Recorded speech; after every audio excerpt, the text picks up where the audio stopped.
ডুবে দেখ ওরে পাগল মন, দিল যখন হবে খাটি বুঝতে পারি উজান ভাটি কোথায় কি রতন।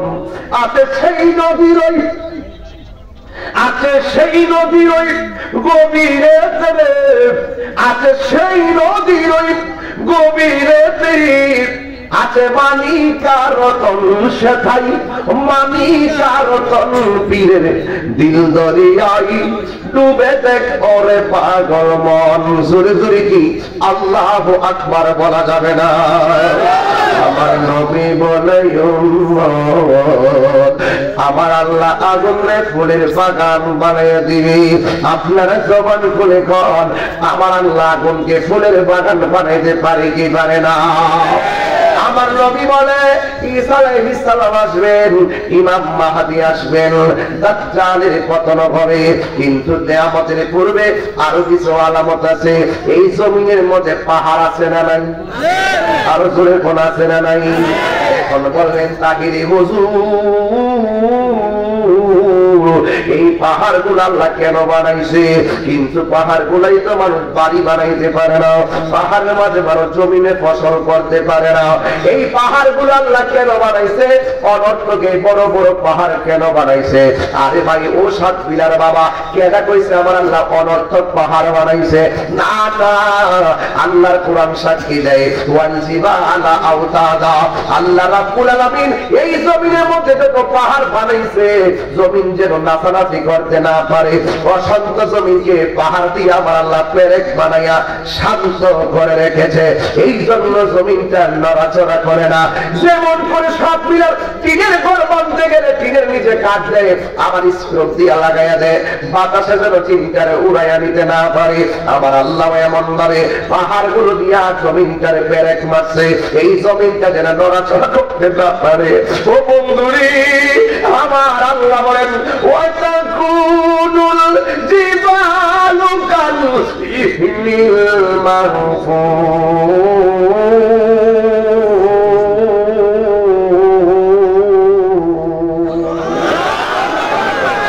আল্লাহ রাব্বুল আলামিন বলেন কিয়ামতের পূর্বে এই পাহাড় গুলো তোলার মতো উড়ে যাবে, এরপরে আমি থাকবো জমিনের ভিতরে। যখন পাহাড় উড়ে যাবে জমিনটা তখন নাচতে শুরু করবে, কাঁপতে শুরু করবে। আল্লাহ রাব্বুল আলামিন কোরআনে বলছেন ইয়াউমা ইয়াকুনুন নাসু কাল ফারাশিল মাবসুস। এই পৃথিবীর মধ্যে যত মানুষগুলো থাকবে এই মানুষগুলো তোলার মতন উড়ে যাবে। যেই মাত্র মানুষগুলো তোলার মতো উড়ে যাবে আর জমিনের মধ্যে ভার শূন্যতা হয়ে যাবে, তখন জমিনটা বেশি কাঁপাকাঁপি করবে। আল্লাহর হাবিব আল্লাহ রাব্বুল আলামিন বলেন ঠিক ওই মুহূর্তে ইযা যুলজিলাতিল আরদু জিলজালাহা, এই জমিনটা কাঁপতে শুরু করবে। এই কম্পনে জমিন এত কম্পন শুরু হবে ওয়া আখরাজাতিল আরদু আসফালাহা, জমিনের নিচে তেলের খনি আছে না নাই? কয়লার খনি, স্বর্ণের খনি, তামার খনি। বন্ধুরে এই নিচের মধ্যে যত খনিজ পদার্থ আছে, স্বর্ণ ভূমি করবে, কয়লা ভূমি করবে, গ্যাস ভূমি করবে, সব খনিজ পদার্থ নিচ থেকে উপরে চলে আসবে। এখন ৯৮,০০০ টাকা স্বর্ণের ভরি অথবা ১,০০,০০০ টাকা এখন বর্তমান স্বর্ণের দাম। বন্ধুরি এত দামি স্বর্ণ কিয়ামতের পূর্বে চোখের সামনে পড়ে থাকবে, কেউ স্বর্ণের লোভ সেই দিন করার সুযোগ পাবে না। এমন একটা অবস্থা শুরু হবে, দোকানদার বাজার থেকে কাপড় কিনছে, কাপড়টা পাস করার সময় পাবে না, কাপড়টা ব্যাগে ঢুকাইছে, পকেট থেকে টাকা দেওয়ার সময় পাবে না। বন্ধু ইরাদুল জিলাতিল আরদু জিলজালাহা, এই জমিনটা কাঁপতে শুরু করলে শুধুমাত্র তাই নয়, ইযা সামাউ ফাতারাত, আকাশটা বিদীর্ণ হয়ে যাবে। কি বিদীর্ণ হয়ে যাবে? আকাশটা বিদীর্ণ হয়ে যাবে। ওয়া ওয়াইজাল কাওয়াকিবু তাসারাত, তখন এই জমিনের মধ্যে আকাশের মধ্যে যত নক্ষত্র ছিল সব খুলে খুলে পড়বে। আপনারা জবান খুললে কোন আসমান কি একটানা সাতটা? আল্লাযী খালাকা সাবআ সামাওয়াতিন তিবাকা, আল্লাহ রাব্বুল আলামিন বলেন আমি আল্লাহ হলাম তিনি যিনি আসমানটারে সাতটা করে বানাইছে। একটা ওয়াজ আমি গবেষণায় নিয়ে আসলাম। প্রথম আসমানটার নাম হলো রকিয়া, এই আসমানটা দুধের চেয়ে অনেক সাদা। দ্বিতীয় আসমানের নাম হলো ফাইদুম, এটা আমার আল্লাহ লোহা দিয়া বানাইছে। তৃতীয় আসমানের নাম হলো মালাকুত, এটা আমার আল্লাহ তামা দিয়া বানাইছে। চতুর্থ আসমানের নাম হলো জাহিরা, এটা আমার আল্লাহ সাদা রূপা দিয়া বানাইছে। পঞ্চম আসমানটা হলো মুজাইনা, এটা আমার আল্লাহ লোহিত স্বর্ণ দিয়া বানাইছে। ষষ্ঠ আসমানের নাম হলো খলিসা, এটা আমার আল্লাহ আলোকিত মুক্তা দ্বারা বানাইছে। সপ্তম আসমানের নাম হলো লাবিয়া, এটা আমার আল্লাহ লাল ইয়াকুত দিয়া বানাইছে। ওই সপ্তম আকাশের ভিতরে এই মেহরাজের চাঁদে আমার নবী গেছে। ওখানে একটা মসজিদ আছে, ওই মসজিদের নাম হলো বাইতুল মামুর। জোরে জোরে কি সুবহানাল্লাহ বলা যাবে না?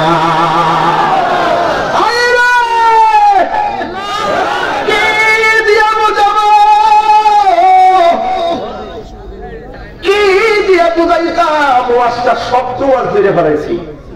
নর্মাল কোনো ওয়াজ করছি না বাবা, একদম লাইন টু লাইন শব্দ ওয়াজ, খুব ঘটনাটা কিন্তু খুব হিসাবে ওয়াজ। ওই আসমানটা বানাইছে, একটা আসমান লোহা দিয়া বানাইছে। আরে বেটা একটা কাপড় এটার ওজন ধরে রাখবে লাগছে কতটা বাস লাগাইছে। কথা বলা ওই খুঁটিহীন নীলাকাশ ভুবন মাঝে তুমি কুদরতি সারাই রেখেছ। ওগো আল্লাহ শুকর তোমার, আমাকে যে মুসলিম করেছ। ওগো আল্লাহ শুকর তোমার।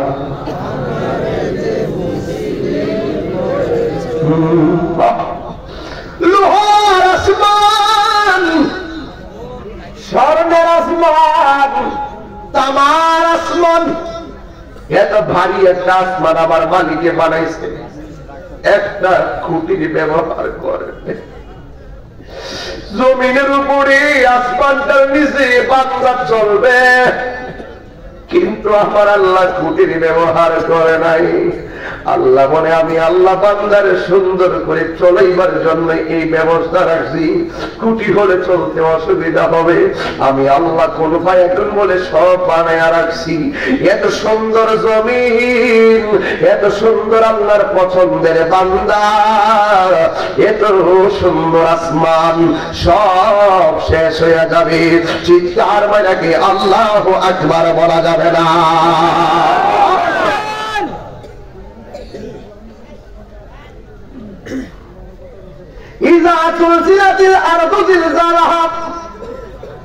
জমিনটা কাঁপতে শুরু করবে, কিন্তু আমার নবী বলেন সেই জমিনটা যখন কাঁপবে ওই সময় কিছু মহিলা থাকবে 3 মাসের গর্ভবতী, কোন মহিলা থাকবে 5 মাসের গর্ভবতী, কোন মহিলা থাকবে 8 মাসের গর্ভবতী।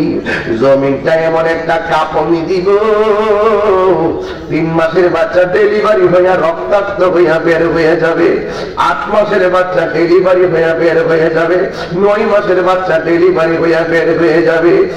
বন্ধু, ডেলিভারিটা কত কষ্ট আমার কাছে বোঝার দরকার নাই।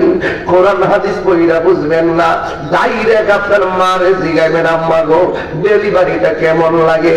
মা জবাব দিব পুত্র তোরে যখন আমি প্রসব করতাম গেছি 10 মাস 10 দিন আমি স্বপ্নে দেখছি তোরে প্রসব করব, কিন্তু প্রসবের দিন আমার স্বপ্ন ভেঙে টুকরা টুকরা হয়ে গেছে। ব্যথার কারণে স্বপ্ন বইলা গেছি। বারবার আমি বলছি আগে যদি জানতাম সন্তান প্রসব করা এত কষ্ট, কোনদিন পেটে সন্তান নিতাম না। আর ওই সন্তানগুলো আমার নবী আপনার নবী বলেন কিয়ামতের বিভীষিকাময় প্রান্তরে সন্তান ব্যক্তিকে ডেলিভারি হয়ে যাবে। 1 নম্বর হলো কম্পন, 2 নম্বর হলো নিচের ব্যথা। সন্তান বলবে কি ব্যাপার, ওয়াকালাল ইনসানু মালাহা, মানুষ বলবে কি হইল, আসমানটা কাঁপে কেন, জমিনটা নাচে কেন, মাটিটা কাঁপে কেন, আমার মার নিচ দিয়ে রক্ত ধরে কেন, এমন ভাবে হাই হাই করে শুরু হয়ে যাবে। ওয়াকালাল ইনসানু মালাহা, কি হইল কি হইল, আমার মা কান্দে কেন। যুবক, তোর পায়ের মধ্যে আমি ওয়াজের মধ্যে বইয়া দিয়া যাই, তাহিরির যদি 1 মাসের জন্য ভালোবাসা থাকো, তাহিরিকে যদি 1টা সেকেন্ডের জন্য ভালোবেসে থাকো, আজকে থেকে ওয়াদা কইরা যাও, আমার নবী বলছে যে এই ব্যক্তি মা বাবারে কষ্ট দেয়, আমার আল্লাহ কষ্ট পায়। এই কিয়ামতের আলামতের ভিতর থেকে মার ভালোবাসাটা লইয়া যাও, মারে কোনোদিন কষ্ট দিবেন না। মার মনে কষ্ট দিয়া তাহিরির কাছে মুরিদ হইয়া তাহিরির আব্বা আব্বা করবেন, আপনার মতন মুরিদ তাহিরির দরকার নাই। আপনি মা বাপকে কষ্ট দিয়া 10তলা বিল্ডিং এ ঘুমাইবেন, একটা কথা মনে রাখবেন, ওই বিল্ডিং এ ঘুমটা আরাম হতে পারে অথবা খাওয়াটা দারুণ হতে পারে। আল্লাহর কসম করে বলি, মার মনে যারা কষ্ট দেয় এরা কখনো মনের শান্তি পায় না। কথা কথা ঠিক কিনা? নিঃস্বার্থে ভালোবাসে শুধু আমার মা, সুবহানাল্লাহ বলেন না? নিঃস্বার্থে ভালোবাসে শুধু আমার মা, ভবে যার তুলনা নাই। নিঃস্বার্থে ভালোবাসে শুধু আমার মা, ভবে যার তুলনা নাই। সেই মা তোমার চলে গেলে গো, সেই মা তোমার চলে গেলে সার হইব কান্দন। এই জগতে কেউ হবে না মায়েরই মতো, এই জগতে কেউ হবে না মায়েরই মতো। হায় রে, দুনিয়ার সবে স্বার্থে দোয়া করে, 2টা মানুষ নিঃস্বার্থে দোয়া করে। একজন হলো মা, আরেকজন হলো বাবা। এই জন্য আর শুনতেছেন ঘটনা ভালো কথা, কিন্তু বাড়িতে মারে যায় ধমক দিবেন না। এই পিসাব কইব মা বাবার খেদমত লাগবে না, এরা পিসাব না, এটা হলো পেশাব আর বেঈমান। কথা কোন ঠিক কিনা? বাবা গো, ও বাবা, একটা দাওয়াত দেই বাজান, একটা দাওয়াত দেই। আগামী মার্চের 5 তারিখে আমার বাড়ির উরুস, আপনাদের সকলকে দাওয়াত করলাম। আমার এলাকার মহিমুদ্দিন যারা আছে তোমরা গুছাইয়া আমার সাদ্দামের সাথে যোগাযোগ করবা, কইরা সুন্দর কইরা, এবং আমার কাবিল আছে তোমরার যোগাযোগ কইরা সুন্দর করে তোমরা ইনশাআল্লাহ যাইবা। আর যারা বক্তবৃন্দ আছেন যাবেন, একটু ওলি আল্লাহর দরবারে যা হাজিরা দিয়ে আসবেন। দাওয়াত করলাম, জীবনে তো সারা বছরই তো মানুষের বাড়ি বাড়ি যাই, এবার আমার বাড়িতে আপনাদেরকে একটু বললাম। ইনশাআল্লাহ মার্চের 5 তারিখ ব্রাহ্মণবাড়িয়ার সদর, আমার নাম করবি চলবো ইনশাআল্লাহ। আপনারা সুলতানপুর দিয়া ঢুকবেন ইনশাআল্লাহ। বাবারে কি বুঝতে নগদ ওই মার কথা কইছিলাম না, ফাঁকে তারা 15 মিনিট আগে আমার কাছে কইছে হুজুর কালেকশনটা একটু করবার লাগা। আমি বুঝছি লোকটা 1 লাখ করে তো সবকিছু, উনিও চাই যে আপনাদেরকে একটু শরীক রাখতে। আসলে আমি ওয়াজের মাঝখানে আমি বললাম নইলে এরপরে কমিটি থেকে দাবি না রাখলে শেষ বেলা তাদের মনে কষ্ট থাকে। আর এটাও ঠিক আছে যে টাকাটা চাইলে আপনারা যখন টাকা দিবেন আপনারা সোয়াবটা নিয়ে মা বাবার জন্য দোয়াটা নিয়ে যেতে পারবেন, এটা খারাপ কিছু না। তবে একটা কথা বলি, টাকা দেন আর না দেন কিন্তু মাফিল থেকে উঠছেন না, ঠিক আছে তো? উঠবেন উঠবেন, মুরব্বী যদি উঠতে টাকা ছাইরা দেন, ঠিক আছে? বাকিটা আমি বুঝুন না ইনশাআল্লাহ। আল্লাহ কবুল করুক, আমিন। কোন বাজান ও বাজান এই জিকির হবে ইনশাআল্লাহ। আমার বাপ তো মার্চের 5 তারিখে দুনিয়া থেকে চলে গেছে, এই জন্য বাপের গজলটা গাইতে চাইছিলাম। এরপরে মনে হয়েছে যে বাপ মার পাগল কিছু এখানে আছে, ঠান্ডা দেওয়ার পরে মনটা নরম হয়ে গেছে গা। এতক্ষণ হাসাহাসি করে নাচানাচি করছে, যখন ওয়াজটা ধরে লাইছি প্রত্যেকটা মানুষ কিন্তু নীরব হয়ে গেছে। আমার টার্গেট ছিল এই কিয়ামত আলামতের পরে হাসরের মাঠটা কত কঠিন হবে, না আমাদের হিসাব না দিয়ে যে লড়তে পারবে না, এই বিষয়টা আলোচনা করা। তবে করব মাঝখান থেকে একটু সময় বের করে ফেলি। একটা লোক হাত তুললে কোনো